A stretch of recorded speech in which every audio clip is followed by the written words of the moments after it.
You're at the kitchen table, laptop open, banking app on screen. It's a good kind of busy tonight.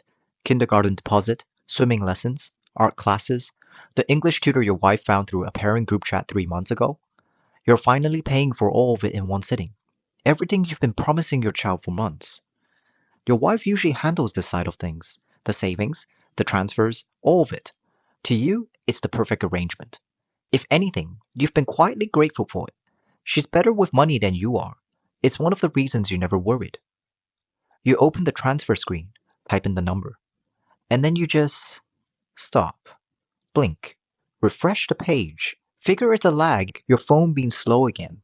Same number, lower than it should be, lower than it's ever been. You're not panicking, you're just confused. So you do something you've genuinely never done before in 9 years of marriage. You open the transaction history, and there it all is. Every deposit, exactly on schedule, month after month, like clockwork. The money came in, every single time. It just didn't stay. You look up. She's not avoiding your eyes. She's just waiting. Like she already knows there's no sentence that doesn't end in a fight. This is the part nobody warns you about, not the number on the screen. It's watching someone you trust completely brace for a conversation she's clearly been dreading for years, because the truth always felt like it would cost her one of you.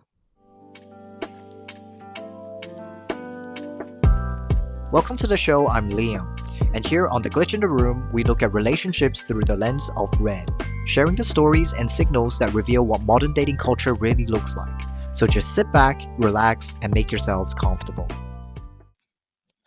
On red, there's a name for what just happened in the kitchen. The term is 伏地魔, the demon who props up her younger brother. It's a pun, an almost perfect homophone for Voldemort in Chinese. In our case, we'll call her the Family ATM. But here's the thing. Calling her a demon or an ATM is the easy version of this story. The harder, truer one is this. In families like hers, nobody asks if she wants the job. She's handed it, raised on it. Somewhere along the way, be a good sister quietly turns into fun his whole life. And saying no was never really on the table. So if you pictured a woman plotting in secret back there, that's not what you were looking at. This story isn't about a villain. It's a story about someone who never got asked what she wanted, until it was too late to ask anyone else either. Let's go back.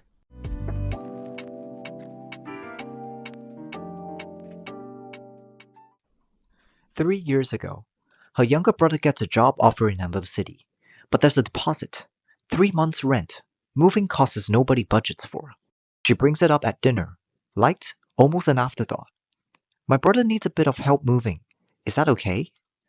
You say yes because it's family. It's a few thousand. It's not even really a decision. A year later, her brother's seeing someone, getting serious. And serious apparently comes with a price. A down payment, because that's just what's expected now. This time, she asks for real money, 100,000. And this time, you hesitate. You explain it calmly. You've got your own savings goals and plans for the child, and at some point, her brother has to be able to stand on his own 2 feet. These aren't unreasonable things to say. You still believe them. She doesn't push back. She just says, "Don't worry about it. I'll figure it out myself." You think you've handled it well. Reasonable. Fair. You didn't end anything. You just heard the last honest sentence she was ever going to say to you about this money. Here comes the good news. The wedding date's set. As per tradition, the bride's price gets discussed in her family. She doesn't talk about it with you. There's no dinner table version of this conversation. She already knows what your answer would be. And it isn't that she's plotting around you. She just can't see a version of asking that doesn't end with you finding out how much she's already given. So she doesn't ask. She just transfers it. 180,000 yuan. Gone in a second. While you're at work. And somewhere in the months after, the transfers just wouldn't stop. That's the night the banking app shows you everything, all at once. You don't yell. You just start counting backwards. All the way back to a few thousand yuan. The months after that aren't fights, exactly. They're just silence, taking up more and more of the house. And this is the image I want to leave you with. You, sitting outside the divorce office, watching a future you'd spend years building disappear. Not in one theft, but in 100 small, forgivable ones. Let's get right to the comments. The same line keeps showing up over and over. When picking a wife, don't pick one of these. Nobody really debates it. They just describe the pattern, like they've all seen this movie before. If he says no, he's selfish. If her brother asks, it's old. If he ever pushes back, he's the one breaking the family apart. Then, one comment goes further than the rest. She's not protecting her brother. She's still trying to win a kind of love that was only ever handed to him. She bleeds out slowly. He feeds, not out of love, just hunger. And when there's nothing left to take, there's nothing left to show for it either. Not the money, not even the love she was bleeding for. But not everyone reads her as the villain. One woman writes that she gave her own younger brother everything for years, out of real love, not obligation. What broke her wasn't the giving. It was hearing him say once, without even meaning to be cruel about it. Nobody made you help me. You did that yourself. Yet, there's a comment that disagrees completely. This isn't love. It's compulsion. She's chasing approval that was never available to win in the first place. And that doesn't deserve sympathy. So which one is it?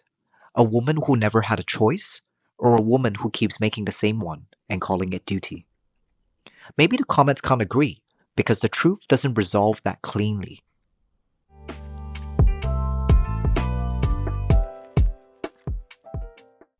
Step back from the comments and the disagreement itself tells you something. Nobody could agree on whether she's a victim or a villain. Maybe that's because she's never been allowed to be just one. This was never really a story about money, or even about her brother.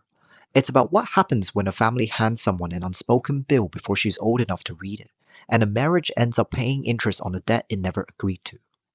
Call her the family ATM if you want. Call him the one who fed on her. But underneath both names is the same quiet rule 100 families run on without ever saying it out loud. Love isn't given, it's earned, and never quite enough. That's the real glitch. Not her, not even him. It's a silence that gets mistaken for peace, right up until you're standing in front of the divorce office, wondering how 100 small forgivable yeses turned into one unforgivable no. The final takeaway is this. If there's a debt like that sitting somewhere in your own life, some duty you inherited before anyone ever asked if you wanted it, it might be worth asking who's actually been paying it.